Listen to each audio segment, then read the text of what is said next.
జనబేరి news కి స్వాగతం. Bulletin లో ముందుగా హెడ్లైన్స్ చూద్దాం.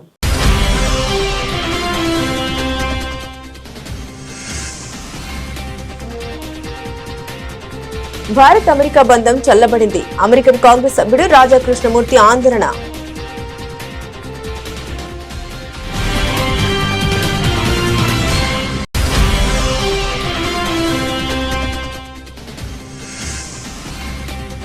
మోదీ తేరీ ఖబర్ కుదేగి నినాదాలు చేసినందుకు కాంగ్రెస్ నాయకత్వం క్షమాపణ చెప్పాలి డిమాండ్ చేసిన కేంద్ర మంత్రి కిరణ్ రిజిజు.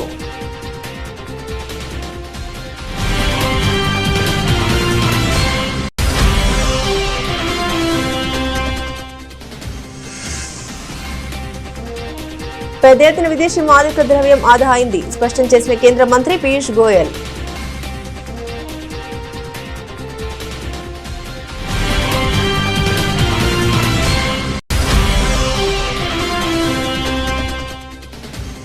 బృందావన్లోని బాంకే బిహారీ ఆలయ నిర్వహణకు సంబంధించిన పిటిషన్ను విచారించిన సుప్రీంకోర్టు.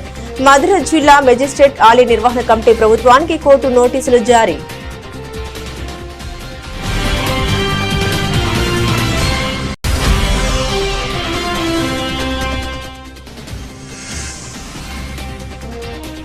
మూడో దశ సర్పంచ్ ఎన్నికలు జరిగే గ్రామాల్లో కాంగ్రెస్ బలపరుస్తున్న అభ్యర్థుల్ని గెలిపించండి ప్రజలను కోరిన మంత్రి పొన్నం ప్రభాకర్.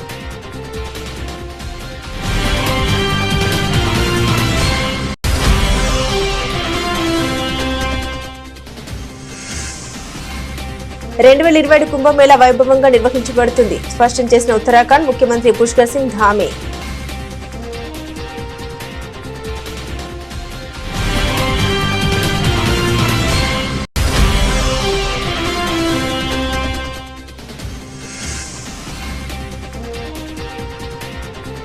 మీ ఇంటి పంచాయతీలో నన్నెందుకు లాగుతారు కవితపై జగ్గారెడ్డి ఆగ్రహం.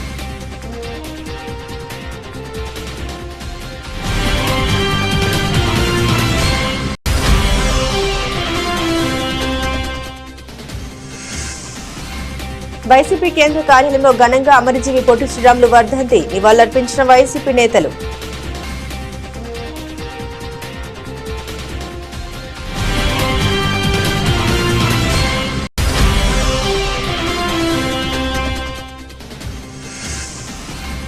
ప్రతి జిల్లాకు ఒక లీగల్ సెల్ ఏర్పాటు చేసి గెలిచిన సర్పంచ్లకు అండగా ఉంటాం భరోసానిచ్చిన మాజీ మంత్రి బీఆర్ఎస్ వర్కింగ్ ప్రెసిడెంట్ కేటీఆర్.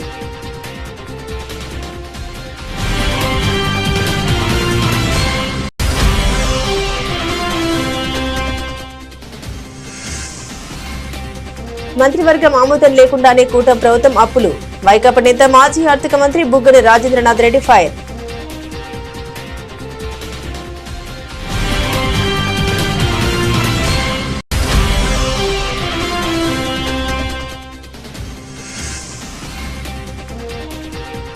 దేశంలో మరింతగా పెరిగిన బంగారం ధరలు 2 లక్షల మార్కు దాటిన వెండి.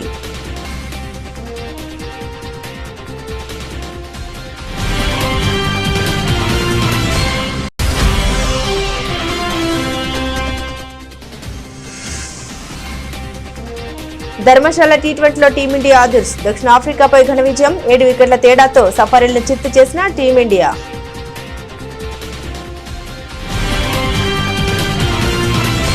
భారత్ అమెరికా మధ్య వ్యూహాత్మక సంబంధాలు ప్రస్తుతం చల్లగా గడ్డకట్టినట్లుగా మారాయని అమెరికాకు చెందిన ప్రముఖ భారత సంతతి కాంగ్రెస్ సభ్యుడు రాజా కృష్ణమూర్తి తీవ్ర ఆందోళన వ్యక్తం చేశారు. గత 3 దశాబ్దాలుగా ఎంతో శ్రమించి నిర్మించుకున్న ఈ భాగస్వామ్యాన్ని ఇటీవల కాలంలో అమెరికా తీసుకుంటున్న కొన్ని విధాన నిర్ణయాలు దెబ్బతీస్తున్నాయని హెచ్చరించారు. షికాగోలో జరిగిన ఇండియా అబ్రాడ్ డైలాగ్ కార్యక్రమంలో ఆయన కీలక ప్రసంగం చేశారు. ప్రస్తుతం బయట ఉన్న వాతావరణం ఇరు దేశాల మధ్య సంబంధాలకు సరిగ్గా సరిపోతుంది కాస్త చల్లగా గడ్డకట్టినట్లుగా ఉంది అని ఆయన వ్యాఖ్యానించారు. ప్రపంచంలోని అతిపెద్ద ప్రజాస్వామ్యం అతిపెద్ద ఆర్థిక వ్యవస్థలో ఒకటైన భారత్ తో సంబంధాలు వాస్తవానికి మరింత వెచ్చగా బలంగా ఉండాలని కానీ అందుకు విరుద్ధంగా జరుగుతున్నాయని ఆయన విచారం వ్యక్తం చేశారు. కాంగ్రెస్ చేపట్టిన నిరసన కార్యక్రమంలో మోదీ తేరీ ఖబర్ కుదేగి నినాదాలు చేసినందుకు కాంగ్రెస్ నాయకత్వం క్షమాపణ చెప్పాలని లోక్సభలో ప్రభుత్వం తరపున పార్లమెంటరీ వ్యవహారాల మంత్రి కిరణ్ రిజిజు డిమాండ్ చేశారు. రాహుల్ గాంధీ మరియు మల్లికార్జున్ ఖార్గే నుండి జవాబుదారీతనం కోరుతూ బీజేపీ తీవ్ర గందరగోళం మధ్య ఉభయ సభల్లో కార్యకలాపాలు వాయిదా పడ్డాయి.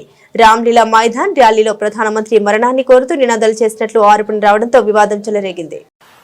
बीजेपी की ओर से एनडीए की ओर से कभी भी किसी का नाम लेकर के किसी का माँ पिताजी को या किसी नेता को मौत से घाट उतरने के लिए कभी भी नहीं कहा।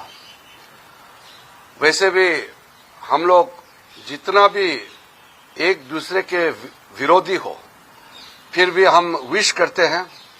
बीमार होने पर, जन्मदिन या कोई ऐसा अवसर होता है तो हम लोग एक दूसरे के प्रति सम्मान से हम विश करते हैं। हम एक दूसरे को इज्जत देते हैं। राजनीतिक लड़ाई अलग है, लोकतंत्र में राजनीति करने का अधिकार है और एक दूसरे को हम अलग अलग तरीके से क्रिटिसाइज करते हैं, एक दूसरे के विरोध करते हैं, लेकिन कभी भी जान से मारने के लिए कोई ना सोचता है ना बोलता है। ये किस तरीके के मानसिकता है जो विरोधी को जान से मारने के लिए खुलेआम ऐलान करते हैं।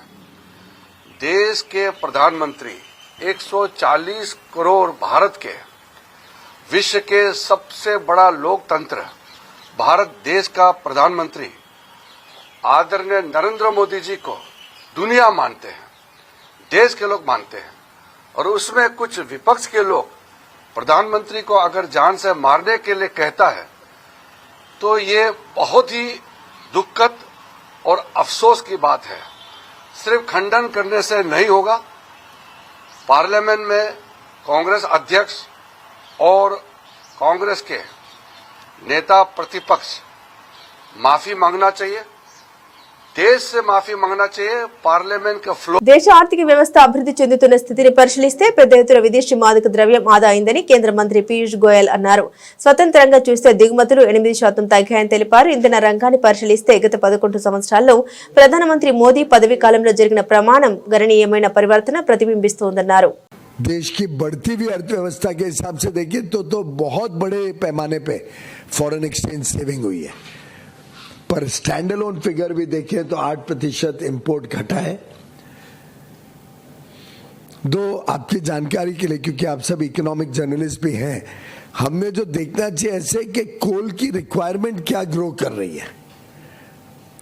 पहले कितना कोल इंपोर्ट होता था, आउट ऑफ हाउ मच, और अब जो ग्रोथ हो गई है उसके हिसाब से अगर सेम ट्रेंड लाइन रहती तो ग्रोथ आज लगभग 2 गुना होता, पर उसके सामने कोल की ग्रोथ बहुत ही साधारण रही है। वो जो कोस्टल प्लांट्स वगैरह हैं, आपको ध्यान होगा कोल लिंकेजेस कैसे होते थे, यानी एक प्लांट जो समुंदर के नजदीक है उसमें कोयला छत्तीसगढ़ से जाता था, और जो छत्तीसगढ़ कोयल माइन के नजदीक प्लांट है उसमें पोर्ट पे माल विदेश से इंपोर्ट होके ट्रेन से जाता था। एक ही समय पे ट्रेन दोनों तरफ, एक तरफ कोयला लेके जा रही है, दूसरी तरफ भी कोयला लेके जा रही है। हमने रैशनलाइज किए कोल लिंकेजेस, और उस समय 2014-15 में 5,000 करोड़ से अधिक बचा था देश का। और ये सब जो मैं बचत बता रहा हूं, ये सब पारदर्शिता, ये अल्टीमेटली कंज्यूमर को लाभ दिए। बिजली के दाम ज्यादा ना बढ़े, बिजली के दाम नियंत्रण में रहे, संतुलन में रहे, इसकी भी चिंता की गई। सोलर पावर, जैसे मैंने बताया, पिछले 11 वर्षों में 46 गुना बढ़ा है, 46 टाइम्स। आज 100 गीगावाट से ज्यादा हो गया है ना, 127 गीगावाट, तो 46 गुना, जो 1.5 गीगावाट जो था, 1.5 गीगावाट 46 टाइम्स बढ़ा है। బృందావన్లోని బాంకి బిహారీ ఆలయ నిర్వహణకు సంబంధించిన పిటిషన్ను సుప్రీంకోర్టు విచారించింది. మధ్య జిల్లా మెజిస్ట్రేట్ ఆలయ నిర్వహణ కమిటీ మరియు ఉత్తరప్రదేశ్ ప్రభుత్వానికి కోర్టు నోటీసులు జారీ చేసింది. ఈ విషయమై ఆలయ పూజారుల తరపు న్యాయవాది తన్వి దూబే మాట్లాడారు. బాంకే బిహారీ ఆలయంలో పనిచేసే గోస్వాములు మరియు సేవాతుల తరపున ఈ పిటిషన్ దాఖలు చేయబడిందన్నారు. సుప్రీంకోర్టు ఆదేశం తర్వాత ఏర్పాటు చేసిన హై పవర్ కమిటీ కొన్ని చర్యలు తీసుకున్నందున ఇది దాఖలు చేయబడిందని పేర్కొన్నారు. जो आज पिटिशन लगी थी सुप्रीम कोर्ट में, उसमें जो पिटिशनर हैं वो गोस्वामी जो सेवायत हैं, जो मंदिर में सेवा करते हैं बांके बिहारी की, उनकी तरफ से लगाई गई थी। और इसीलिए लगाई गई थी बिकॉज कुछ एक्शंस हैं हाई पावर कमेटी के जो सुप्रीम कोर्ट के ऑर्डर के बाद कॉन्स्टिट्यूट हुई थी, जिसमें कि दर्शन टाइम जो है मंदिर का वो चेंज कर दिया गया। एक देहरी पूजा होती है मंदिर की, उसको बंद कर दी गई, तो उसको चैलेंज करने के लिए ये पिटिशन लगाई गई थी। मंदिर का आज हमने वही सबमिशन दिया कि मंदिर का टाइमिंग, बांके बिहारी ऐसा मंदिर है जहाँ पे मंगला आरती नहीं होती, बिकॉज भगवान को वहाँ पे एक चाइल्ड के रूप में वहाँ पे पूजा होती है। तो और समर टाइमिंग वहाँ अलग रहता है, विंटर टाइमिंग वहाँ पे अलग रहता है। और ये सारे टाइमिंग्स में कुछ 1 घंटे से 1.5 घंटे का डिफरेंस अब जो नए टाइमिंग के हिसाब से आ गया है। जैसे पहले 7:45 खुलता था, अब वो 7 बजे खुलने लग गया है। तो उससे हमने कोर्ट को एक्सप्लेन करा कि जो इंटरनल रिचुअल्स मंदिर के अंदर होते हैं टेम्पल खुलने से पहले, वो सारे रिचुअल का टाइमिंग भी बदल गया है। जब डीटी की सुबह उठ के जो पूजा होती है या रात में सोने से पहले पूजा होती है, उसका टाइम भी बदल गया, अब ऑर्डर्स के बाद बदल गया है। तो ये सारी चीज़ों पे हमारा मुख्य चैलेंज था। और देहरी पूजा एक ऐसा रिचुअल है जो कि सिर्फ बांके बिहारी मंदिर में एक बहुत ही पेक्यूलियर रिचुअल है। एंड इस रिचुअल में देहरी जो एंट्रेंस ऑफ द डोर होता है उसको चरण माना जाता है भगवान का, जहाँ पे पूजा होती है। बट जब ये पूजा होती है, जब एंटायर क्राउड को एंट्री उस जगह पे नहीं होती, वो पूजा तभी होती है जब मंदिर बंद कर दिया जाता है। तो उस पे भी हमारा एक बहुत बड़ा चैलेंज था कि इस पूजा को अब रोक दिया गया है, पर ये एक बहुत बड़ा रिचुअल है जो सालों से चला आ रहा है, और ऐसे रिचुअल को अगर रोक दिया तो वो डायरेक्टली एक कॉन्ट्रोवेंशन है एसेंशियल रिलीजियस प्रैक्टिसेस पे। तो आज सुप्रीम कोर्ट ने इस पिटिशन में नोटिस इशू करा है, एंड अभी ये जनवरी में लगाया है। तो लेट्स सी व्हाट। మూడో దశ సర్పంచ్ ఎన్నికలు జరిగే గ్రామంలో కాంగ్రెస్ పార్టీ బలపరుస్తున్న అభ్యర్థుల్ని గెలిపించాలని మంత్రి పొన్నం ప్రభాకర్ ప్రజల్ని కోరారు. తెలంగాణ ప్రజాపాలన ప్రభుత్వంలో ముఖ్యమంత్రి రేవంత్ రెడ్డి నాయకత్వంలో ప్రతి గ్రామంలో అభివృద్ధి కార్యక్రమాలు చేస్తుందని తెలిపారు. ఈ రోజు అమలవుతున్న సంక్షేమ పథకాలు, అభివృద్ధి కార్యక్రమాలు గ్రామ స్థాయి వరకు వస్తున్నాయని తెలిపారు. సన్నబియ్యం, రేషన్ కార్డులు, ఇందిరమ్మ ఇళ్లు, 200 యూనిట్ల ఉచిత విద్యుత్, మహిళా సంఘాలకు వడ్డీ లేని రుణాలు, ఆర్టీసీలో ఉచిత ప్రయాణం, ఇలా ఎన్నో పథకాలు అమలవుతున్నాయన్నారు. ఇంకా భవిష్యత్తులో అనేక కార్యక్రమాలు కొనసాగిస్తుందన్నారు. మూడో దశ గ్రామ పంచాయతీ ఎన్నికల్లో కాంగ్రెస్ పార్టీ బలపరుస్తున్న అభ్యర్థుల్ని గెలిపించాలని విజ్ఞప్తి చేశారు. మూడో దశ సర్పంచ్ ఎన్నికలు జరిగేటువంటి గ్రామాల్లో కాంగ్రెస్ పార్టీ సానుభూతి పరులను గెలిపించండి. తప్పకుండా తెలంగాణ ప్రజాపాలన ప్రభుత్వం రేవంత్ రెడ్డి గారి నాయకత్వంలో ప్రతి గ్రామంలో అభివృద్ధి కార్యక్రమాలను చేస్తుంది. కాంగ్రెస్ పార్టీకి సంబంధించి ఈరోజు జరుగుతున్న కార్యక్రమాలు అనేకంగా గ్రామ స్థాయి దాకా వస్తున్నటువంటి అంశం మీరు చూస్తూ ఉన్నారు. సన్న బియ్యం కావచ్చు, రేషన్ కార్డు కావచ్చు, ఇందిరమ్మ కావచ్చు, 200 యూనిట్ల కరెంటు ఫ్రీ కావచ్చు, ఉచిత బస్సు కావచ్చు, వడ్డీ లేని రుణాలు కావచ్చు. ఇంకా భవిష్యత్తులో చేపట్టే కార్యక్రమాలకు స్థానిక గ్రామ పంచాయతీ సర్పంచులు కాంగ్రెస్ వాళ్ళైతే ఇంకా అభివృద్ధి చేసే అవకాశం ఉంటుందనేటువంటి మాట మనవి చేస్తూ, తప్పకుండా తెలంగాణ వ్యాప్తంగా మూడో దశ గ్రామ సర్పంచ్ ఎన్నికల్లో కాంగ్రెస్ పార్టీ అభ్యర్థులను గెలిపేమని కోరుతా ఉన్నారు. 2027 కుంభమేళాకు అన్ని ఏర్పాట్లు చేస్తున్నట్టు ఉత్తరాఖండ్ ముఖ్యమంత్రి పుష్కర్ సింగ్ ధామి తెలిపారు. ఈ విషయమై ఆయన మాట్లాడారు. తాను భగవంతుడు మహాదేవుడు నగరానికి వచ్చినప్పుడల్లా తన హృదయంలో ఎల్లప్పుడూ భక్తి మరియు ఆయన ఆశీర్వాదం కోసం ప్రార్థన ఉంటుందన్నారు. రాబోయే కాలంలో తమ కుంభమేళా జరుగుతుందని అన్నారు. 2027లో సాధువుల ఆశీర్వాదాలు మరియు స్థానిక ప్రజల మద్దతుతో తమ పరిపాలన అందరితో పాటు కుంభమేళా వైభవంగా నిర్వహించబడుతుందని స్పష్టం చేశారు. महादेव की नगरी में जब भी आना होता है तो ऐसी मन में अभिलाषा रहती है, प्रार्थना रहती है कि महादेव का आशीर्वाद मिलेगा। महादेव का आशीर्वाद भी लिया है कि सारे काम सारे प्रदेश के अंदर बिना विघ्न बाधा के संपन्न हो। आने वाले समय में हमारा कुंभ मेला हो रहा है, कुंभ मेला की भी सारी तैयारियां निर्विघ्न रूप से पूरी हों। सभी पूज्य साधु संतों का भी, पूज्य महात्माओं का भी आशीर्वाद लिया है हम सब मिलकर 2027 में। सभी पूज्य संतों के आशीर्वाद से, यहाँ के जनता के समर्थन से हमारा शासन प्रशासन सभी लोग मिलकर कुंभ मेले का आयोजन बहुत अच्छा करेंगे, दिव्य रूप से करेंगे, भव्य रूप से करेंगे। और ये हमारे लिए एक बड़ा अवसर है जब पूरे देश और दुनिया के अंदर हमारे राज्य का, हरिद्वार का, कुंभ नगरी का पहले से ही बहुत बड़ा स्थान है, उस स्थान को और विस्तार देने का और लोगों को अच्छे तरीके से यहाँ पर एक आने पर अच्छा महसूस हो, सबकी यात्रा अच्छी हो, सुरक्षित हो, उसके लिए हम लोग काम कर रहे हैं। టీపీసీసీ కార్యనిర్వాహక అధ్యక్షుడు తూర్పు జగ్గారెడ్డి బీఆర్ఎస్ ఎమ్మెల్సీ కవితపై తీవ్ర స్థాయిలో స్పందించారు. మంత్రి హరీష్ రావు మీద కోపంతోనే తాను కాంగ్రెస్ లో చేరానంటూ కవిత సోషల్ మీడియాలో తప్పుడు ప్రచారం చేస్తున్నారని, దీన్ని పూర్తిగా ఖండిస్తున్నామని స్పష్టం చేశారు. దివంగత ముఖ్యమంత్రి వైఎస్ రాజశేఖర రెడ్డి ఆహ్వానం మేరకే తాను తన భార్య నిర్మల కాంగ్రెస్ పార్టీలో చేరామని జగ్గారెడ్డి తెలిపారు. అంతేకాదు తప్ప హరీష్ రావుపై కోపంతో కాదు అని ఆయన వివరించారు. ఆ సమయంలో కవితకు రాజకీయాల్లో ఓడమాలు కూడా తెలియవని జగ్గారెడ్డి ఎద్దేవా చేశారు. కేసీఆర్ కూతురు కాబట్టి ఆమె లీడర్ అయ్యారని, తాను మాత్రం స్వయంగా ఎదిగారని అన్నారు. మీ ఇంటి పంచాయతీలో నన్నెందుకు ఇరికిస్తారని కవితను ప్రశ్నించారు. కేసీఆర్ కూతురు అభిమాన సంఘాలు ఆ సోషల్ మీడియాలో అవన్నీ పెట్టుడు బంద్ చేసుకోండి.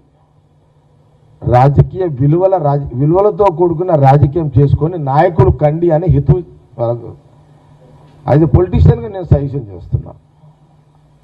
ఇప్పుడు ఆమె ఎవరు? కేసీఆర్ కూతురు కాబట్టి లీడర్ అయింది. జగ్గారెడ్డి ఎవరు? జగ్గారెడ్డి నేను లీడర్ని. కేసీఆర్ అనే నాయకుడు లేకపోయి ఉంటే కవిత లేదు. కాబట్టి నేనేమంటున్నా పదే పదే కేసీఆర్ కూతురు అని అంటున్నా. లేదు కదా, నువ్వు కేసీఆర్ కూతురువే, దట్స్ ఆల్. ఇక నువ్వు మీ అయ్యని ఎందుకు అట్లా అంటున్నావు, అది మీ వ్యవహారం. కానీ మమ్మల్ని ఎందుకు ఇరిగించుకుంటున్నావు అలా? అది పద్ధతి కాదు కదా. కాబట్టి మళ్ళీ చెప్తున్నాను, తెలంగాణ రాష్ట్ర ప్రజలకు ఈ తెలుగు ఛానల్స్ ఆంధ్రప్రదేశ్ రాష్ట్ర ప్రజలు కూడా చూస్తారు. కాబట్టి మళ్ళొక్కసారి ఈ సోషల్ మీడియాలో కేసీఆర్ కూతురు పెడుతున్న సోషల్ మీడియా ప్రకటనలకు వాల్యూ లేదు, పెట్టకండి. నేను అందులో పోవడానికి ఇక అది చెప్తా, కాంగ్రెస్లో పోవడానికి కారణం ఏంటంటే ప్రధానంగా రాజశేఖర రెడ్డి గారు కారణం. నేను ఇళ్ళకి రావడానికి మెయిన్ రాజశేఖర రెడ్డి సాపేగా. వైసీపీ కేంద్ర కార్యాలయంలో అమరజీవి పొట్టి శ్రీరాములు వర్ధంతి సందర్భంగా వైసీపీ నేతలు ఘన నివాళులర్పించారు. మాజీ ఎమ్మెల్యేలు వెల్లంపల్లి శ్రీనివాసరావు, సుధాకర్ బాబు, ఎమ్మెల్సీ రుహుల్లా, విజయవాడ మేయర్ రాయన భాగ్యలక్ష్మి తదితర పార్టీ నేతలు అమరజీవి పొట్టి శ్రీరాములు చిత్రపటానికి పూలమాల వేసి నివాళులర్పించారు. పొట్టి శ్రీరాములు త్యాగఫలం కారణంగా ఆంధ్ర రాష్ట్రం ఏర్పడిందని నేతలు పేర్కొన్నారు. ఈరోజు పొట్టి శ్రీరాములు గారి కంటే నేనే చేస్తానని చెప్పే విధంగా ఏదో అనేక కార్యక్రమాలు చేపడతానికి ప్రయత్నం చేస్తున్నాడు. కానీ రాష్ట్ర ప్రజలు ఎవరు కూడా నమ్మే పరిస్థితి లేదు. ముఖ్యంగా చెప్పాలంటే పొట్టి శ్రీరాములు గారి త్యాగ ఫలితంగా వచ్చిన ఆంధ్ర రాష్ట్ర అవతరణ దినోత్సవం నవంబర్ 1 ఉండేది. కానీ మన రాష్ట్రం విడిపోయినా కానీ తెలంగాణ జూన్ 2వ తారీఖు నాడు వాళ్ళ యొక్క అవతరణ దినోత్సవం చేసుకుంటుంటే గతంలో 2014 నుంచి 19 వరకు కూడా ఆ జూన్ 2ని ఏదో దిక్కుమాల దినంగా సాగించేవాడు తప్ప నవంబర్ 1ని ఆపేశాడు. కానీ జగన్మోహన్ రెడ్డి గారు పాదయాత్ర చేస్తున్నప్పుడు అనేక మంది ప్రజా సంఘాలు కావచ్చు అవన్నీ కూడా నవంబర్ 1 ఆంధ్ర రాష్ట్ర అవతరణ దినోత్సవం చేయించాలనగానే ఆయన ముఖ్యమంత్రిగా ఏర్పడిన మొదటి సంవత్సరంలోనే ఆంధ్ర రాష్ట్ర అవతరణ దినోత్సవం నవంబర్ 1 అని చెప్పి జీవో ఇచ్చి అఫీషియల్గా రాష్ట్ర వ్యాప్తంగా కూడా ఉత్సవాలు చేసిన వ్యక్తి జగన్మోహన్ రెడ్డి గారు. మళ్ళీ జగన్మోహన్ రెడ్డి గారి పరిపాలన పోయిన తర్వాత గత 2 సంవత్సరాల నుంచి నవంబర్ 1 కూడా మర్చిపోయిన వ్యక్తి చంద్రబాబు నాయుడు. ఈరోజు నేను అది అమరావతిలో స్థలం కేటాయించాను, దాంట్లో మీరు విగ్రహం పెట్టుకోండి అని చెప్పని ప్రతి వీధిలో కూడా చందాలు అడిగే విధంగా ప్రతి వీధిలో కూడా పొట్టి శ్రీరాములు గారి పేరు చెప్పి చందాలు వసూలు చేసే విధంగా కూటమి ప్రభుత్వం పనిచేస్తుంది. నేను గతంలో మొన్న కూడా చెప్పాను మీకు, ఎన్టీ రామారావు విగ్రహాన్ని పెట్టడానికేమో 11 కోట్ల రూపాయలు డిపిఆర్ తయారు చేయడానికి ఈ కూటమి ప్రభుత్వం చంద్రబాబు నాయుడు డబ్బులు ఇస్తే ఏ పొట్టి శ్రీరాములు గారి విగ్రహం రాష్ట్ర ప్రభుత్వం పెట్టలేదా? అంత స్తోమత లేదా రాష్ట్ర ప్రభుత్వానికి? స్థలం కూడా నామకాగ్గా ఏదో ఒక చీలిక మొక్కలాగా ఇచ్చి రాష్ట్ర వ్యాప్తంగా ఆయన ఒక విగ్రహాన్ని తీసుకోవడం, ఆ విగ్రహం పెట్టి ప్రతి రాష్ట్రంలో ప్రతి జిల్లాలో ప్రతి మండలంలో మీటింగ్ పెట్టడం, డబ్బులు వసూలు చేయడం. అంటే పొట్టి శ్రీరాములు గారిని ఈ రోజుకి రోడ్డు మీదకి ఇచ్చేస్తున్న పరిస్థితి ఈ కూటమి ప్రభుత్వంలో కనబడుతుంది. ఇప్పటికి కూడా నేను మొన్న చెప్పినప్పుడు కూడా వాళ్ళు చలనం రాలా. అటు వినుకొండ అని ఇటు మాచర్లు అని చెప్పని ప్రతి విలేజ్లో కూడా మీటింగ్లు పెట్టడం, మేము విగ్రహం పెడుతున్నాం డబ్బులు ఇవ్వండి, అడుక్కు డబ్బులు ఇవ్వండి అని చెప్పని వారి పేరు చెప్పుకొని ఈ కూటమి ప్రభుత్వం డబ్బులు వసూలు చేయడం అంటే ఇంతకంటే బాధాకరం ఏమైనా ఉందా?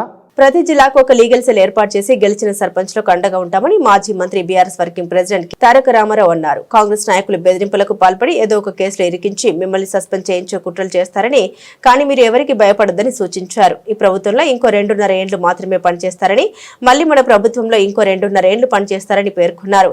ఎవరికి ఏ ఆపద వచ్చినా బీఆర్ఎస్ పార్టీ కార్యాలయానికి వస్తే తమ నాయకులు లీగల్ సెల్ మీకు అండగా ఉంటారని భరోసానిచ్చారు. గెలిచిన సర్పంచులు, ఉప సర్పంచులు మీరు ఒక్క విషయం దయచేసి యాద పెట్టుకోండి. ఈ గవర్నమెంట్ లో మీరు పనిచేసేది 2.5 ఏళ్లే. మళ్ళీ అటెన్క వచ్చే గవర్నమెంట్ లో, మన గవర్నమెంట్ లో మళ్ళా 2.5 ఏళ్లు మీరే ఉంటారు. కాబట్టి దబ్బన వీళ్ళు ఏమైనా కొద్దిగా కష్టపెట్టినా, కొద్దిగా ఇబ్బంది పెట్టినా 1 సంవత్సరం ఓర్చుకోవాలి అంతే. అటెన్క ఏముండదు, వీళ్ళది అటెన్క ఏముండదు. మీకు వచ్చే పైసలు ఎట్లాగొస్తాయి? గ్రామ పంచాయతీకి రావాల్సిన డబ్బులు కేంద్ర ప్రభుత్వం నుంచి, రాష్ట్ర ప్రభుత్వం నుంచి మీ హక్కుగా రావాల్సిన పైసలు, ఫైనాన్స్ కమిషన్ ద్వారా రావాల్సిన పైసలు ఎవడు ఆపలేడు. ఆది శ్రీనివాస్ ఆపలేడు, రేవంత్ రెడ్డి ఆపలేడు, నరేంద్ర మోడీ కూడా ఆపలేడు. ఎందుకంటే అది రాజ్యాంగం. అంబేద్కర్ రాసిన రాజ్యాంగం ఆధారంగా మీకు రావాల్సిన పైసలు బరాబర్ వస్తాయి. ఎవనయ్యా కూడా ఆపలేడు అది. కానీ ఏమన్నా గిట్లనే ఆడనో ఈడనో బెదిరించే ప్రయత్నం చేస్తారు. వీళ్ళు చాలా లంగలు కాంగ్రెస్ వాళ్ళు. వాళ్ళ మాటినకపోతే ఏం చేస్తారు? సర్పంచ్ గారిని ఏదో ఒక దానిలో ఇరికియాలి, ఇరికిచ్చి వాళ్ళని సస్పెండ్ చేయాలి. ఎందుకంటే అధికారం కదా, సస్పెండ్ చేయాలి. సస్పెండ్ చేసి ఉప సర్పంచ్ వాళ్ళ మనిషిని పెట్టుకోవాలి, వాళ్ళకు బాధ్యత ఇవ్వాలని చెప్పి లంగ కథలు చేస్తారు. అందుకే మనకు కూడా తెలివి ఉంది కాబట్టి, భగవంతుడు వాళ్ళకే కాదు మనకు కూడా తెలివితేటలు ఇచ్చిండు కాబట్టి నేనేం చెప్తున్నా అంటే, జిల్లాల వారీగా సర్పంచులకు అండగా నిలబడేందుకు ప్రతి జిల్లాలో లీగల్ సెల్ ఏర్పాటు చేస్తాం. ఎక్కడ ఎవడన్నా మిమ్మల్ని సస్పెండ్ చేసే ప్రయత్నం చేస్తే వెంటనే 1 సెకండ్ కూడా మీరు ఆలస్యం చేయకండి. జిల్లా పార్టీ ఆఫీస్ ఇక్కడనే మీకు పక్కనే ఉన్నది. మన జిల్లా గింతనే జిల్లా, చిన్న జిల్లా, 12 మండలాలు, 2 మున్సిపాలిటీలు, చాలా చిన్న జిల్లా మనది. వెంటనే అర్ధగంట లోపల మీరు ఇక్కడికి రావచ్చు. లక్ష్మీనరసింహారావు గారిని, రవిశంకర్ గారిని, రసమై బాలకృష్ణ గారిని, మా తోట ఆగయ్య గారిని నేను కోరుతా ఉన్నా. ఎక్కడ ఏ ఊర్లో చిన్న, ఇప్పుడు 83 మంది మాత్రమే కాదు, ఇంకా 17 నాడు మళ్ళీ ఎలక్షన్ ఉంది, మళ్ళా జోరుదారు గెలుస్తాం, నాకే అనుమానం లేదు. ఎక్కడ చిన్న సమస్య వచ్చినా సర్పంచ్ గాని ఉప సర్పంచ్ గాని వెంటనే ఇక్కడ లీగల్ సెల్ యాక్టివేట్ చేయాలి, వెంటనే కోర్టుకు పోవాలి, మన హక్కుల కోసం మనం కొట్లాడాలి. ఈ విషయంలో రాజీ పడొద్దని చెప్పి నేను కోరుతున్నా. ఆంధ్రప్రదేశ్ రాష్ట్రంలోని కూటమి ప్రభుత్వం మంత్రివర్గ ఆమోదం లేకుండానే విచ్చలవిడిగా అప్పులు చేస్తోందని వైకాపా నేత మాజీ ఆర్థిక మంత్రి బుగ్గన రాజేంద్రనాథ్ రెడ్డి ఆరోపించారు. రాష్ట్ర బెవరేజెస్ కార్పొరేషన్ బాండ్లను తాకట్టు పెట్టి 9% పైగా వడ్డీతో 5,750 కోట్లు రుణం సమీకరించారని ఆయన విమర్శించారు. హైదరాబాద్ లోని సోమాజిగూడ ప్రెస్ క్లబ్ లో ఆయన మీడియాతో మాట్లాడారు. గతంలో తమ ప్రభుత్వ హయాంలో ఇదే బెవరేజెస్ బాండ్లను సంక్షేమ పథకాల కోసం అమ్మకానికి పెడితే నానా రాద్ధాంతం చేశారని ఆయన గుర్తు చేశారు. ఇప్పుడు ఇదే పనిని కూటమి ప్రభుత్వం చేస్తుందని దుయ్యబట్టారు. అంటే ఫ్రంట్ పేజీలో హెడ్ లైన్స్ లో ఈ విధంగా వస్తుంది, మళ్ళీ లోపల పేజీలో తగ్గకుండా మళ్ళా ఈ విధంగా వస్తుంది అన్నమాట. దాంట్లో మళ్ళా ఏమని, ప్రభుత్వ ఆదాయాన్ని మళ్లించి ఇలా కార్పొరేషన్ల నుంచి రుణాలు సమీకరించడం రాజ్యాంగ విరుద్ధమని సాక్షాత్తు కేంద్రం పేర్కొంది. కేంద్రం ఆర్థిక శాఖ కార్యదర్శి సోమనాథన్ రాష్ట్ర ప్రభుత్వానికి లేఖ కూడా రాశారు. అంతేకాదు ఏపీ కార్పొరేషన్లు రుణాలు ఇచ్చే క్రమంలో జాగ్రత్తగా వ్యవహరించాలని కేంద్ర ఆర్థిక శాఖ వివిధ బ్యాంకులకు హెచ్చరించింది. ఇదేమండి ఇప్పుడు మీరు చేసిండేది? అంటే మీదేమన్నా కొత్త పద్ధతే? అసలు నిజం చెప్పాలంటే ఇంతవరకు ఆశ్చర్యకరమైన విషయం ఏమంటే, అసలు ఇంతవరకు కూడా మీరు అసలు జీవో కూడా బయట కనపడడం లేదు. దీనికి జీవో కనపడడం లేదు, గ్యారంటీ కనపడడం లేదు. మామూలుగా అయితే ఒక జీవో ఇవ్వాలి ఎక్సైజ్ డిపార్ట్మెంట్, మాకైతే కనపడలే. బయట ఉంటే మీరు రిలీజ్ చేయండి. లేదు గ్యారంటీ ఎవరు ఇవ్వాలి? క్యాబినెట్ ఇవ్వాలి. ఈ మధ్య జరిగిన క్యాబినెట్ ఆమోదంలో, మామూలుగా క్యాబినెట్ జరిగిన తర్వాత ఐఎన్పిఆర్ మంత్రి బయట బ్రీఫింగ్ ఇస్తారు మీడియాకు. ఆ బ్రీఫింగ్లో మాకైతే విన్నట్లు మరి మాకు తెలీదు మీరు గ్యారంటీ ఇచ్చినారని చెప్పేసి. అదేవిధంగా ఇది ఎవరండి, ఆంధ్రజ్యోతి, అప్పుల కోసం కొత్త కిక్కు. దీన్ని ఏమంటారంటే, కిక్కు కాక ఏమంటారు దీనికి ఏమైనా వేరే పదం పెట్టాలనా? దీంట్లో ఏమి, కాసుల కోసం మరో రాజ్యాంగ విరుద్ధ నిర్ణయం, స్పెషల్ మార్జిన్ భారీగా పెంపు, స్పెషల్ మార్జిన్. ఓహో, అంటే ఇప్పుడు మీరు స్పెషల్ మార్జిన్ కాదా మీరు పెట్టిండేది? మీరేం మార్జిన్ పెట్టినారు? మీరు పెట్టిండేది స్పెషల్ మార్జినే కదా. మళ్ళీ అప్పుడు కిక్కు రావడం ఏమి, ఇప్పుడు కిక్కు రాకపోవడం ఏమి? మళ్ళా లోపల అంటే బయట పెద్ద పేజ్ ఇట్లుంటుంది, లోపల మళ్ళా ఫుల్ పేజ్ మళ్ళా ఏమని, అప్పుల కోసం కొత్త కిక్కు. మళ్ళీ మొత్తం చాట్లు గీట్లు అన్ని రకరకాలు అప్పుల కోసం కిక్కు. మళ్ళీ ఈనాడు, అప్పు మీద ఖర్చు మాది, అప్పు మీది ఖర్చు మాది. అబ్బా, కార్పొరేషన్ల పేరట రుణాలు, దీన్ని ఏమంటారు? ఏపీబీసీలు ఏమండి, ఇది ప్రైవేట్ కంపెనీనా? వాటిని వాడుకునేదే ప్రభుత్వమే, వాటిని వాడుకునేది ప్రభుత్వమే. ఇప్పుడు ఎవరు వాడుకుంటున్నారు? మేము వాడుకుంటున్నామా దీనిలో? తిరిగి గత వారం కాస్త శాంతించినట్లు కనిపించిన పసిడి ధరలు మళ్లీ భగ్గుమన్నాయి. ట్రేడింగ్ ప్రారంభమైన కాసేపటికే పైకి ఎగబాకాయి. గుడ్ రిటర్న్స్ వెబ్సైట్ ప్రకారం సోమవారం మధ్యాహ్నం 12 గంటల సమయంలో దేశంలో 24 క్యారెట్ల 10 గ్రాముల బంగారం ధర నిన్నటి రేటుతో పోలిస్తే ఏకంగా 820 మేర పెరిగి రికార్డు స్థాయిలో 1,34,730కి చేరుకుంది. ఇక 22 క్యారెట్ల ఆర్నమెంటల్ గోల్డ్ ధర 720 మేర పెరిగి 1,23,500కు చేరుకుంది. వెండి ధరలకు రెక్కలొచ్చాయి. సుమారు 3,000 మేర పెరిగి 2,09,00కు చేరుకైంది. చెన్నైలో 10 గ్రాములు 24 క్యారెట్ల మేలిమి బంగారం ధర గరిష్టంగా 1,35,930కి చేరుకుంది. ఢిల్లీలో 1,34,880గా ఉంది. హైదరాబాద్, విజయవాడ నగరాల్లో 1,34,730గా ఉంది. మరోవైపు 22 క్యారెట్ల ఆర్నమెంటల్ పసిడి ధర చెన్నైలో 1,24,600కు చేరుకుంది. హైదరాబాద్, విజయవాడలో 10 గ్రాముల 22 క్యారెట్ల బంగారం ధర 1,23,500గా ఉంది. వెండి ధరలు నేడు భారీగా ఎగబాకాయి. పలు నగరాల్లో 2 లక్షల మార్కును దాటేశాయి. చెన్నైలో గరిష్టంగా కేజీ వెండి ధర 2,13,000 తాకింది. హైదరాబాద్, విజయవాడ, విశాఖపట్నంలో కూడా ధరలు దాదాపు ఇదే స్థాయిలో కొనసాగుతున్నాయి.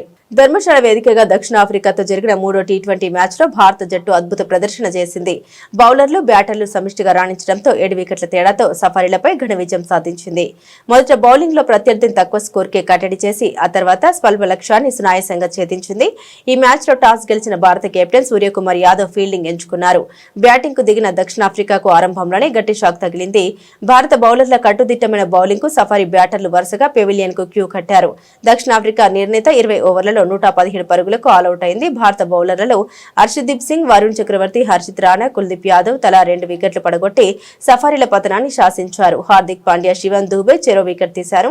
అనంతరం 118 పరుగుల స్వల్ప లక్ష్యంతో బరిలోకి దిగిన భారత్ కు ఓపెనర్ అభిషేక్ శర్మ 18 బంతుల్లో 35 మెరుపు ఆరంభాన్ని ఇచ్చాడు. శుభ్మన్ గిల్ రాణించాడు. చివర్లో తిలక్ వర్మ, శివం దూబే లాంఛనాన్ని పూర్తి చేయడంతో భారత్ 15.5 ఓవర్లలోనే 3 వికెట్లు కోల్పోయి లక్ష్యాన్ని అందుకుంది. కెప్టెన్ సూర్యకుమార్ యాదవ్ 12 పరుగులు చేసి అవుట్ అయ్యాడు. ఈ విజయంతో టీమిండియా 5 మ్యాచ్ల సిరీస్ లో 2-1 ఆధిక్యంలోకి దూసుకెళ్లింది. బులెటిన్ ముగించే ముందు హెడ్లైన్స్ మరోసారి.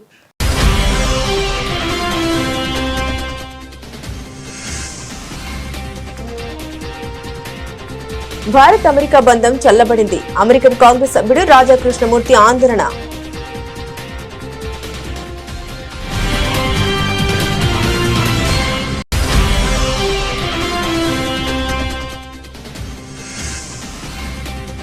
మోదీ తేరీ ఖబర్ కుదేగి నినాదాలు చేసినందుకు కాంగ్రెస్ నాయకత్వం క్షమాపణ చెప్పాలి డిమాండ్ చేసిన కేంద్ర మంత్రి కిరణ్ రిజిజు.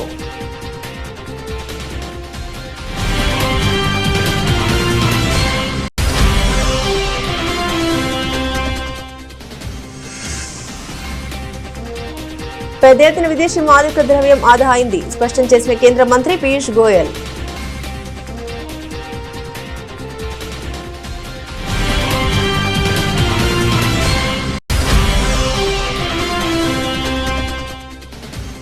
బృందావన్లోని బాంకే బిహారీ ఆలయ నిర్వహణకు సంబంధించిన పిటిషన్ను విచారించిన సుప్రీంకోర్టు. మధుర జిల్లా మెజిస్ట్రేట్ ఆలయ నిర్వహణ కమిటీ ప్రభుత్వానికి కోర్టు నోటీసులు జారీ.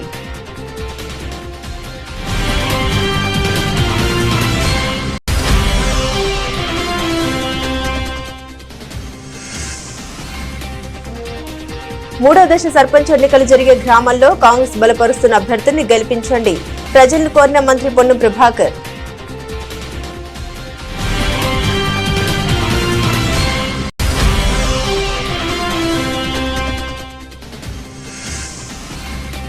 రెండు 2027 కుంభమేళా వైభవంగా నిర్వహించబడుతుంది స్పష్టం చేసిన ఉత్తరాఖండ్ ముఖ్యమంత్రి పుష్కర్ సింగ్ ధామే.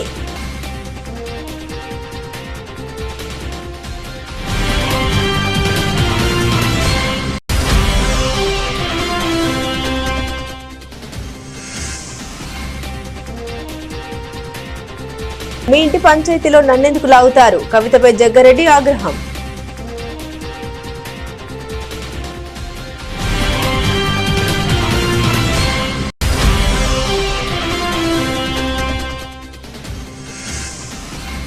వైసీపీ కేంద్ర కార్యాలయంలో ఘనంగా అమరజీవి పొట్టి శ్రీరాములు వర్ధంతి నివాళులర్పించిన వైసీపీ నేతలు.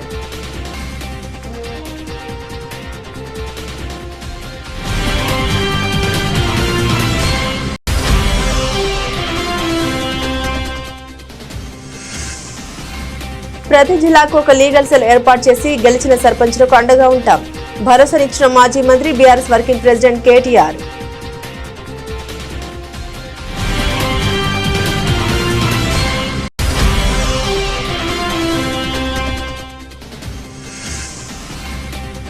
మంత్రివర్గం ఆమోదం లేకుండానే కూటమి ప్రభుత్వం అప్పులు. వైకాపా నేత మాజీ ఆర్థిక మంత్రి బుగ్గన రాజేంద్రనాథ్ రెడ్డి ఫైర్.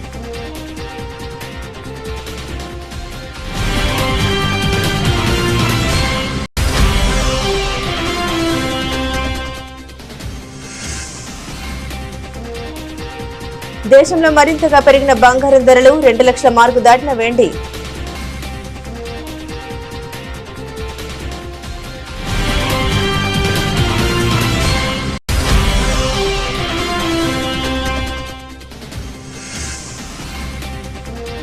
ధర్మశాల టీ20లో టీమిండియా ఆదుర్స్. దక్షిణాఫ్రికాపై ఘన విజయం. 7 వికెట్ల తేడాతో సఫారీలను చిత్తు చేసిన టీమిండియా.